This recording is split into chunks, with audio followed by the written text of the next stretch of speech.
Assalamualaikum warahmatullahi wabarakatuh.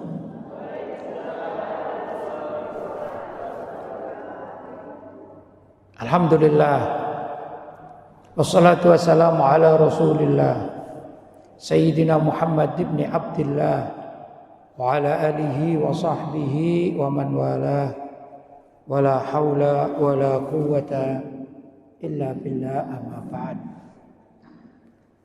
Hadratul mukarramin, ma'asyiral ulama al-fudala, ma'asyiral asatidzah al-kurama, bapak-bapak, ibu-ibu, hadirin hadirat yang dirahmati oleh Allah.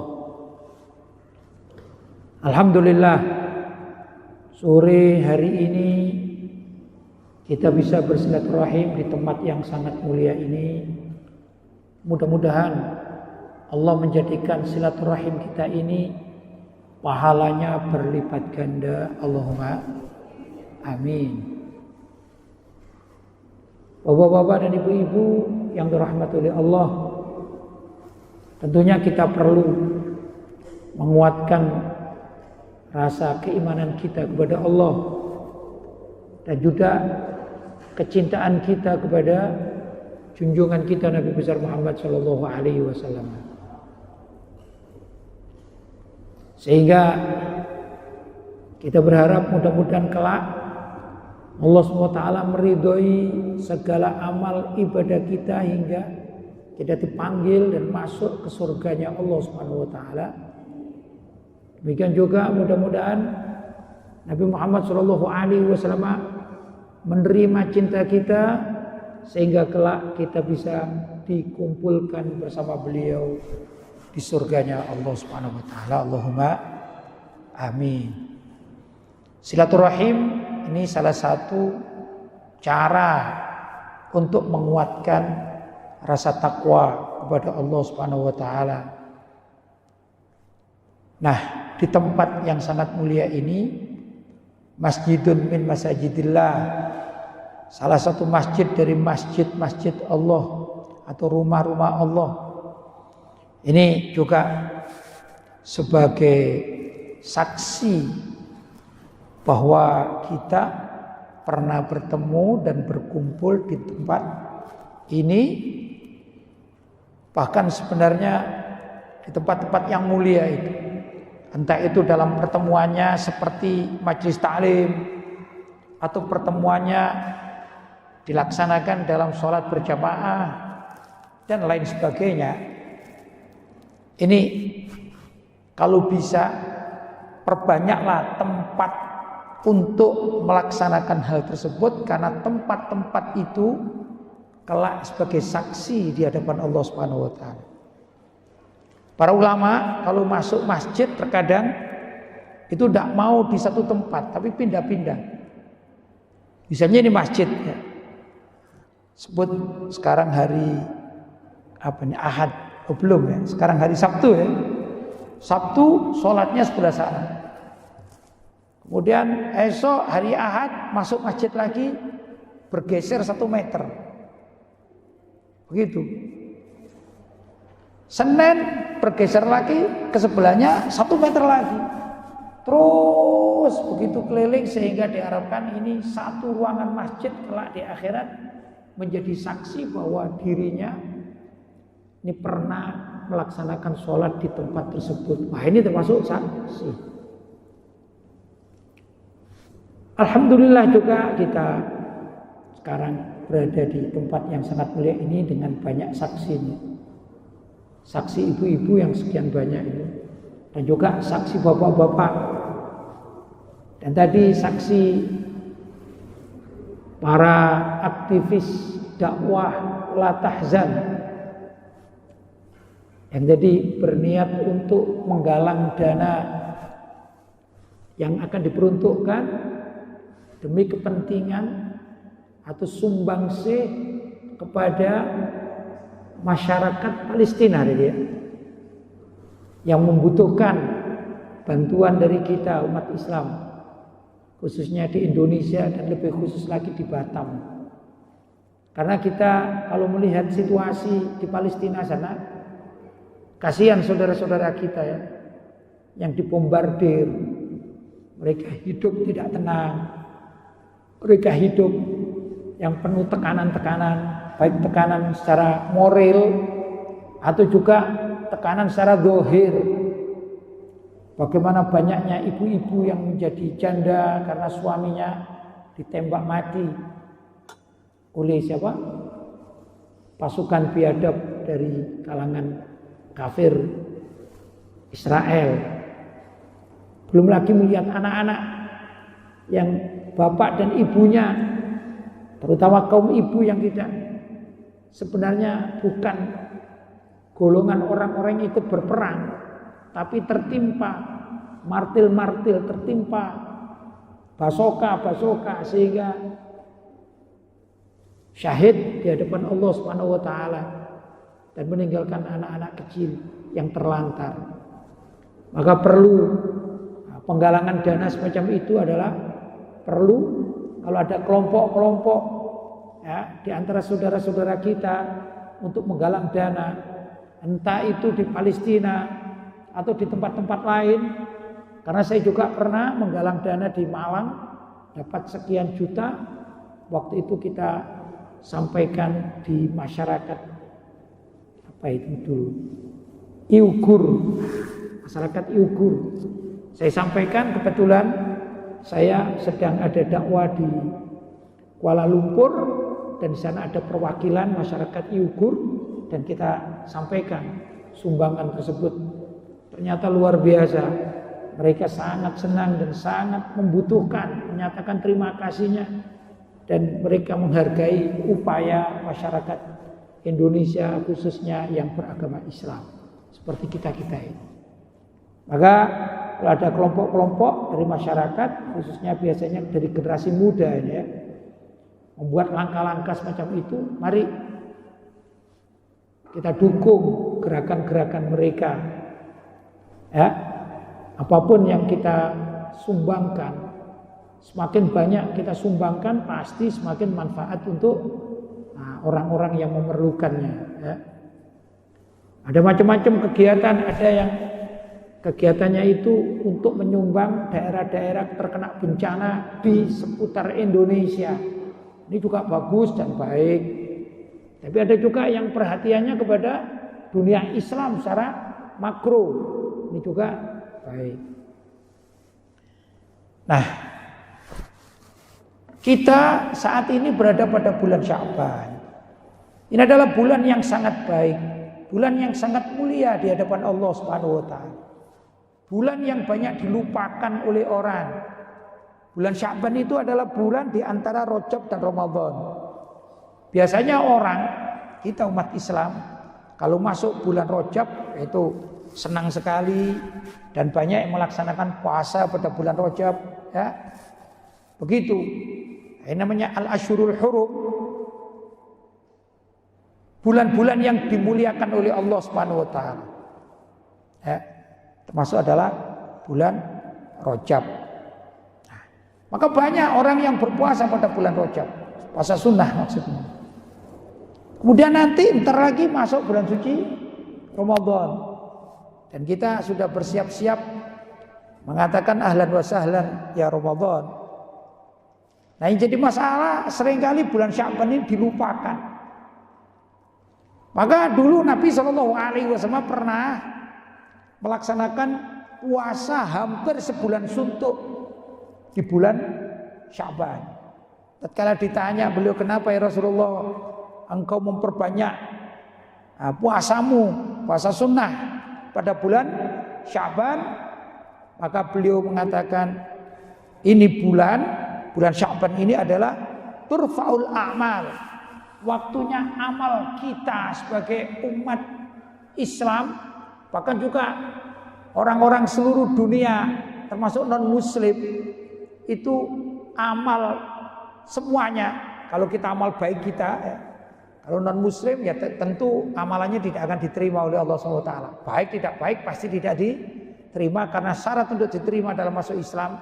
Tapi di bulan Sya'ban itulah laporan dari malaikat pencatat amal ibadah atau amal apa saja kelakuan-kelakuan yang baik dan yang buruk itu diangkat, dilaporkan kepada Allah SWT itu pada bulan Sya'ban. Kata Nabi, aku ingin amal-amalku itu diangkat dan dilaporkan kepada Allah sedangkan aku dalam keadaan berpuasa.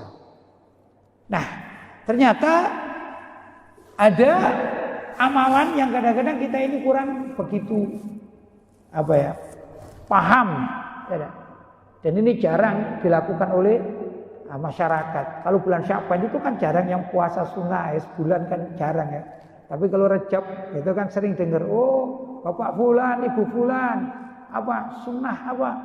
sunnah puasa Rajab. Begitu kan umumnya, khususnya di kalangan warga Ahlussunnah wal Jamaah. Nah, demikian juga sekarang ini bulan yang sangat baik kalau kita akan bersedekah. Apa itu baiknya? Karena bulan Sya'ban ini termasuk bulan latihan. Ntar lagi kita masuki bulan Ramadan, di situ tempatnya orang bersedekah. Kadang-kadang kalau orang itu tidak pernah bersedekah di hari-hari biasa, maka kan bersedekah ini juga perlu latihan. Seperti orang tidak pernah puasa, gimana latihannya? Sebaiknya bulan Rajab latihan kan gitu ya. Oh saya kuat ternyata ya. Setelah setahun suntuk tidak puasa, setelah Syawal itu saya kuat tidak ya ini? Latihan. Nah diharapkan juga sedekah dan yang lain sebagainya, amalan-amalan ibadah itu dibangun mulai bulan Sya'ban. Begitu kurang lebih. Bapak-bapak dan ibu-ibu yang dirahmati oleh Allah, dengan hati kita sudah membuka diri atau persiapan datangnya bulan suci Ramadan, itu berarti para malaikat ikut mendoakan kita, ya. Bahkan ini surga, ini pintunya dibuka lebar-lebar untuk mentarhib. Apa mentarhib? Menyambut kita yang hati kita ini sudah ada pada bulan suci Ramadan walaupun kita masih dalam pertengahan Sya'ban. Jadi penting tarhib Ramadan, mengatakan ahlan wa sahlan ya Ramadan, ini sangat penting.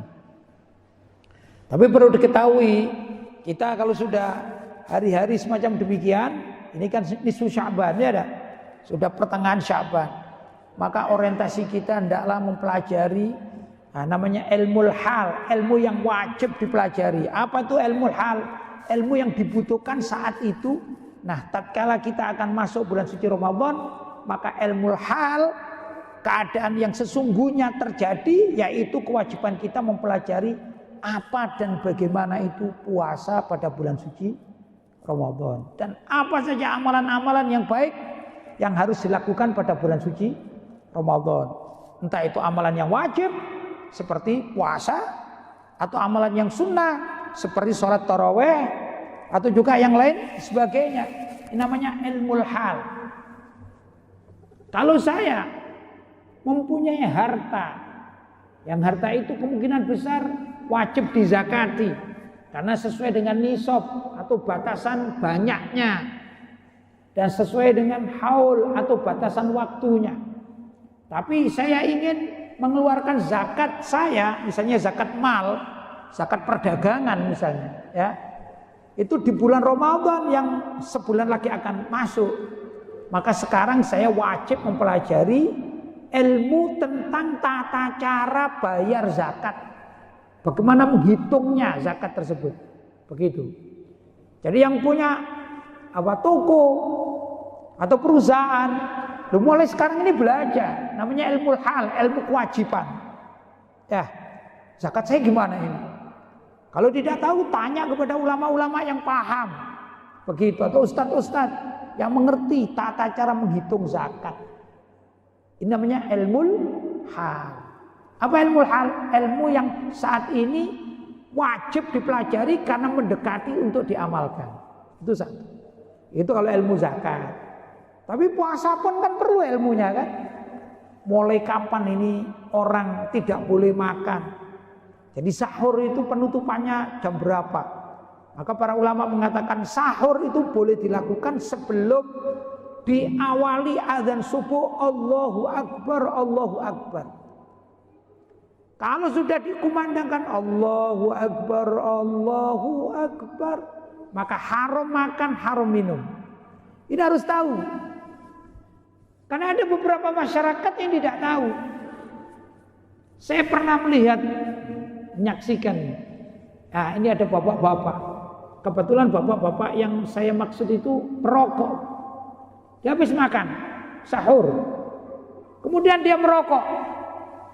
Nah, yang jadi masalah, dia ini tidak paham, Pak. Tidak paham batasnya kapan harus selesai makan, minum, termasuk merokok.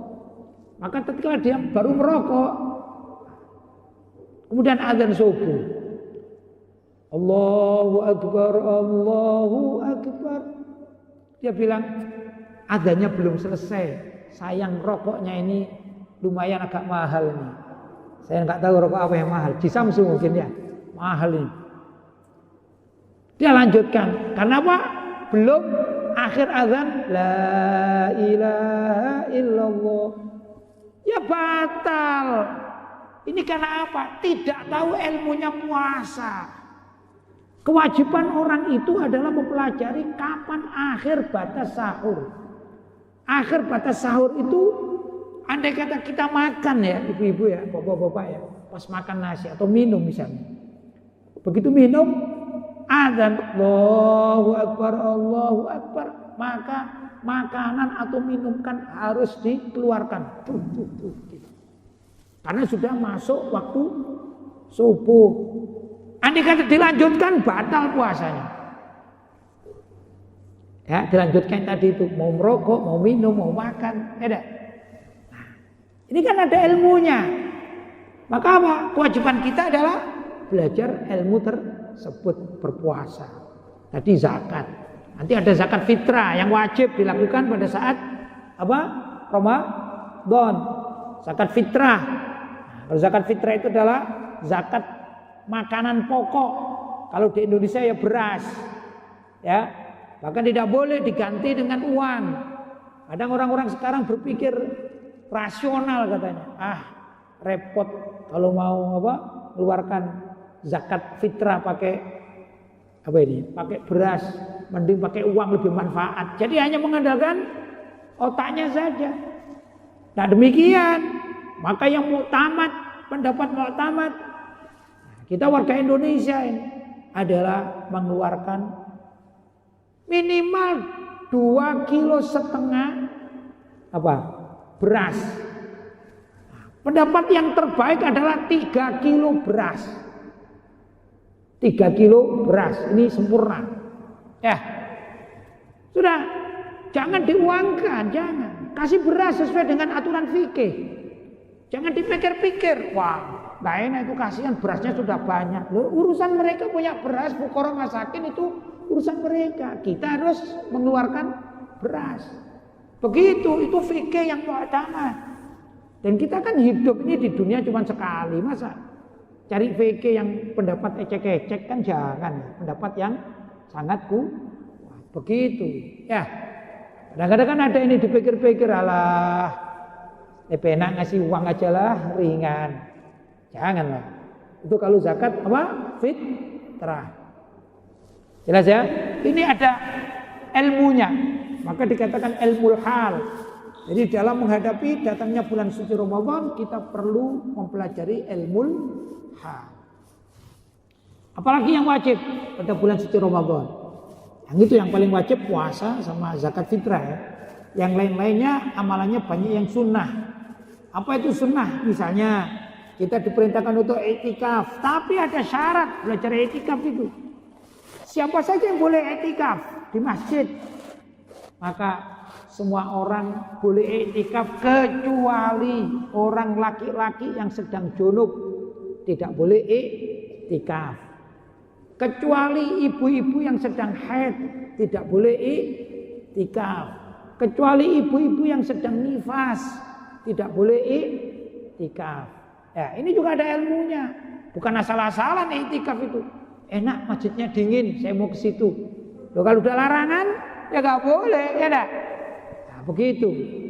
Terus kadang-kadang ada pertanyaan. Mohon maaf ini ya, enggak apa-apa ini ilmu ya. Apakah kalau saya itikaf itu boleh? Sedang saya dalam keadaan haid dan saya sudah ada, maaf ya, saya sudah ada softteknya sehingga tidak dikhawatirkan darah haid saya itu menetes di masjid. Jadi saya kan bisa menjaga diri. Menurut para ulama, orang haid itu sama hukumnya dengan orang junub. Bapak-bapak junub itu kalau belum mandi itu nggak ada kececeran apapun yang menjijikkan di masjid, nggak ada. Tapi tetap nggak boleh iktikaf di masjid sebelum mandi besar. Bukan urusan kececer atau tidak tercecer, tapi urusannya sudah suci atau belum suci. Tatkala belum suci maka tidak boleh masuk masjid. Jadi tidak berlaku. Artinya sudah ada softteknya, tidak berlaku di dalam dunia iktikaf yang ada di dalam masjid. Begitu ya. Masuk juga nifas, orang nifas misalnya. Oh saya sudah aman, saya sudah pakai pengaman dan lain sebagainya. Enggak, bukan itu. Karena apa? Najis baik haid maupun nifas maupun junub itu bukan najis dohir. Badan manusia ini tidak najis. Kalau disentuh juga tidak najis, tapi najisnya najis hukmi, hukumnya najis selagi belum sesuci. Ini yang namanya apa? Ilmul hal, ilmu yang wajib dipelajari tatkala menjelang bulan suci Ramadan. Ya, wah saya kan nggak bisa ini jadinya ingin iktikaf. Ya kalau nggak bisa, misalnya boleh cari pahala yang lain. Apa itu? Kirim saja takjil ke masjid-masjid ibu-ibu yang sedang haid, bikin makanan yang sebanyak-banyaknya ya. Kemudian dikirim sebagai takjil ya. Tatkala orang-orang berkumpul di masjid, ini adalah salah satu mempunyai ilmu untuk mencapai pahala yang sama dengan orang-orang yang iktikaf, orang-orang yang belajar di masjid dan lain sebagainya, tapi dengan cara yang elegan ya dan tidak apa mengurangi pahala atau tidak menambah dosa begitu. Jelas ya? Ini juga ada ilmunya. Nah, bapak-bapak dan ibu-ibu itu termasuk dari ilmu yang perlu dipelajari. Nanti juga sholat taraweh, membaca Al-Quran, ya, tadarusan Al-Quran, khatmul Quran. Ini semuanya adalah amalan yang sunnah dilaksanakan pada bulan suci Ramadan. Ya, nah, orang yang memberi makan takjil ini sangat luar biasa. Ini pahalanya juga besar. Pahalanya juga besar. Nah, kalau orang taraweh, kalau saya ditanya, berapa sih taraweh, berapa rakaat yang terbaik? Kan begitu ya? Ada pertanyaan. Di Madinah itu pernah dilaksanakan Masjid Nabawi. Dulu pernah dilaksanakan pada zaman ulama-ulama salaf itu salat tarawehnya sampai 40 rakaat. Gak ada masalah itu. Dan mereka senang mengerjakannya. Tentu sholat apalagi di masjid. Semakin lama kita i'tikaf di masjid, misalnya kita niat ya, nawaitul i'tikaf fi hadzal masjid lillahi ta'ala atau sunnatan lillahi ta'ala. Kita i'tikafnya niat mulai jam 4:30. Kita di sini sampai jam 12 malam. Itu pahalanya besar sekali dibandingkan sama-sama i'tikaf, cuman i'tikafnya 10 menit. Nawaitul i'tikaf fi hadzal masjid sunnatan lillahi ta'ala. I'tikaf sekarang jam 4:30. Nah, 10 menit lagi keluar. Mana lebih afdol? Mana lebih baik? Ya yang sampai jam 12 malam tentunya lebih banyak pahalanya. Ya dah, pahalanya lebih banyak. Demikian juga sholat. Semakin banyak rakaat sholat yang kita laksanakan, pasti jauh lebih banyak pahalanya daripada yang kita sholat cuma 2 rakaat. Kan begitu ya. Demikian cara berhitung. Di tempat mana-mana saya mengatakan kalau kita ini berhitung dalam masalah pahala, ibadah, sunnah maupun wajib, jangan berhitung dengan manusia, jangan berhitung dengan tetangga. Mohon maaf, jangan berhitung dengan takmir masjid, jangan. Berhitunglah dengan Allah Subhanahu wa ta'ala. Ya, kalau kita berhitung dengan manusia, maka zakat fitrah cuma berapa tadi? 3 kilo. Itu karena kita berhitung dengan apa? Orang. Juga berhitung dengan ustadz, barangkali begitu ya. Pak Ustadz, zakat fitrahnya berapa Pak Ustadz? Dihitung-hitung ya minimal 2,5 kilo atau paling baik 3 kilo. Ini bagus. Itu kalau berhitung dengan manusia begitu. Tapi kalau kita berhitung dengan Allah, kita mengeluarkan 10 kilo. Karena tujuan kita bukan mengeluarkan berasnya itu, tapi kita akan mendapatkan pahala yang terbanyak dengan 10 kilo bagi satu orang. Kan begitu, namanya berhitung dengan Allah. Ya, demikian juga dengan sholat dan lain sebagainya. Zakat itu kalau kita, zakat mal, kalau kita berhitung dengan manusia, mungkin berhitung, ini bapak-bapak mungkin berhitung dengan istrinya, berhitung dengan anaknya, ya, berhitung dengan pegawainya, maka dihitung. Demikian dihitung dengan kalkulator, jatuhlah zakat saya ini 3 juta tahun ini.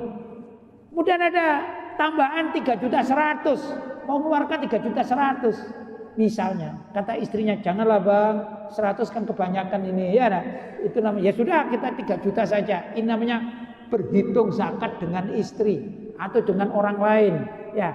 Tapi kalau berhitung zakatnya dengan Allah, maka mengatakan, aku sudah menikmati selama 1 tahun, ya, luar biasa 1 tahun aku nikmati harta pemberian Allah SWT, rezeki. Ya sudah aku tambahi, tidak lagi 3 juta yang dikeluarkan, tapi 10 juta begitu. Saya pernah membaca ada seorang kakek datang ke klinik. Ternyata kakek ini karena sudah tua, maka dia nafasnya yang agak tersengal-sengal atau sesak nafas. Masuk ke klinik, kemudian diperiksa sampai pada akhirnya diberi oksigen. Demi apa? Untuk melancarkan pernafasannya. Kurang lebih 2 jam di oksigen, selesai. Kemudian dia keluar dan dia ke kasir, ya. Kemudian tanya, Pak, berapa saya harus bayar oksigennya ini? Ya, sebut saja, Bapak tadi hitungannya ini dan itu, Bapak harus bayar 1 juta. Ini cerita dari saya ini, 1 juta. Ternyata si kakek itu menangis. Menangis. Katanya yang jaga, Pak, mohon maaf, apa terlalu berat? Saya katakan Bapak wajib membayar 1 juta itu apa terlalu berat? Kalau memang terlalu berat, bisa kami korting, kami diskon, karena Bapak sudah sepuh. Karena menangis. Maka kakek itu mengatakan, oh enggak, saya ada, bahkan 2 juta saya bawa uang 2 juta. Ya, mohon maaf saya bukan orang miskin, saya ada 2 juta pun ada, saya bisa bayar 1 juta. Cuman saya itu menangis, saya berpikir, selama saya hidup, sampai saya jadi kakek-kakek itu bernafas tiap hari, tidak pernah kena cas oleh Allah SWT. Berapa banyak itu kalau bayar oksigen saya? Kalau cuma 2 jam kena 1 juta, usia saya sebut saja 70 tahun. Kalau dalam 2 jam kena 1 juta, itu berapa jam saya harus bayar kepada Allah SWT? Ya, karena apa? Allah memberikan lebih banyak daripada apa yang kita pikirkan. Kan begitu. Demikian juga tatkala kita akan bayar zakat atau sedekah dengan siapa saja, jangan berhitung dengan sesama manusia, jangan. Kita berhitung kepada Allah Subhanahu wa taala atau berhitung dengan Allah Subhanahu wa taala. Kalau itu, maka insyaallah apa yang akan kita lakukan ini menjadi kita ini senang, ya enggak? Kita menjadi lapang karena kita berhitung dengan Allah Subhanahu wa taala. Bapak-bapak dan ibu-ibu yang dirahmati oleh Allah, sebagaimana pesan dari beberapa kawan, pertama prolog dari apa yang saya sampaikan, ini sementara waktu sudah 1/2 jam saya sampaikan, mudah-mudahan ada manfaatnya dan saya tutup. Hadza wal afu minkum. Wassalamualaikum warahmatullahi wabarakatuh.